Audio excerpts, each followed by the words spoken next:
Shalom Bapak Ibu Saudara, kita berjumpa lagi di dalam mimbar kecil Tuhan selalu beserta kita.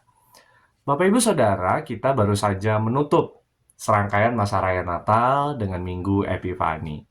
Dan di Minggu Epifani kita belajar dari kisah para Majus dari timur yang dituntun oleh bintang untuk berjumpa dengan Yesus. Bapak Ibu Saudara, kisah ini sangat menarik untuk disimak.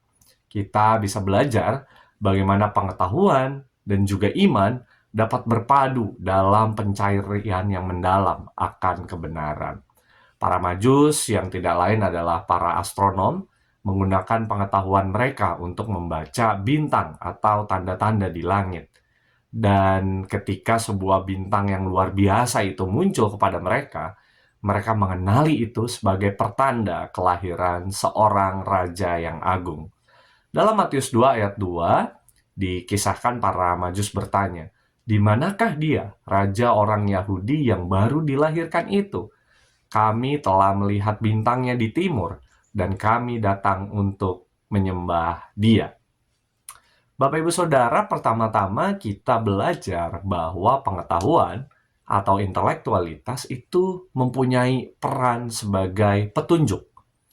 Layaknya sebuah kompas, pengetahuan juga bisa mengarahkan kita kepada perbuatan yang baik, yang benar. Dan di dalam narasi Alkitab, orang Majus ini tidak hanya melihat bintang itu, tetapi mereka tahu apa artinya.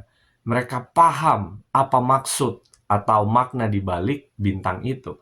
Dan pengetahuan mereka tentang ilmu perbintangan menjadi kompas bagi mereka untuk menuntun mereka dalam perjalanan panjang dan melelahkan itu. Lalu yang kedua, dari kisah ini kita juga belajar tentang keingintahuan yang mendalam.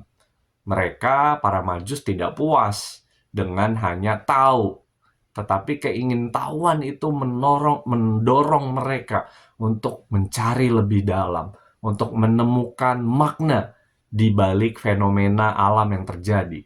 Bisa saja mereka berhenti sampai, oh, ada bintang ini, gitu. Oh, raja baru lahir. Tetapi tidak demikian dalam kisah yang kita tahu. Mereka bergerak maju mencari siapa raja itu. Dan yang terakhir kita belajar tentang perjalanan hidup yang penuh resiko. Perjalanan para Majus tidak tanpa resiko. Mereka meninggalkan kenyamanan mereka, rumah mereka, menghadapi bahaya di dalam perjalanan, bahkan berhadapan dengan Herodes yang kejam. Tapi iman mereka membuat mereka tetap teguh dalam pencarian itu. Maka mari kita belajar, Bapak Ibu, untuk melihat bahwa pengetahuan itu bisa mengambil peran sebagai alat untuk kita dekat dengan Tuhan. Pengetahuan yang kita miliki, baik itu seni atau pengetahuan yang lain, wawasan kita, itu bisa menjadi alat untuk membawa kita lebih dekat lagi dengan Tuhan. Dan yang kedua, mari menghayati suatu keberanian untuk mengikuti petunjuk itu. Ketika kita merasakan panggilan Tuhan, kita diminta untuk memiliki keberanian mengikuti panggilan itu. Meskipun itu artinya kita harus keluar dari kenyamanan kita, dari zona nyaman kita.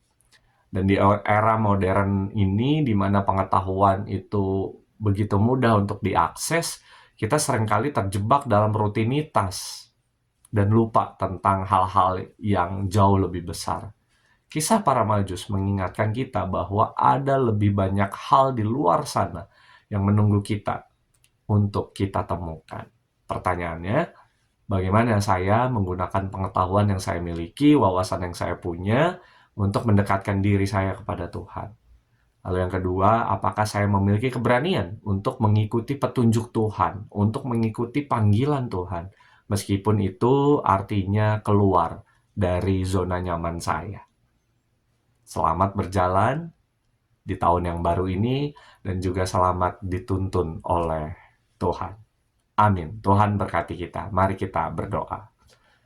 Bapa yang baik, kami bersyukur Tuhan senantiasa memanggil kami dan berjalan bersama dengan kami.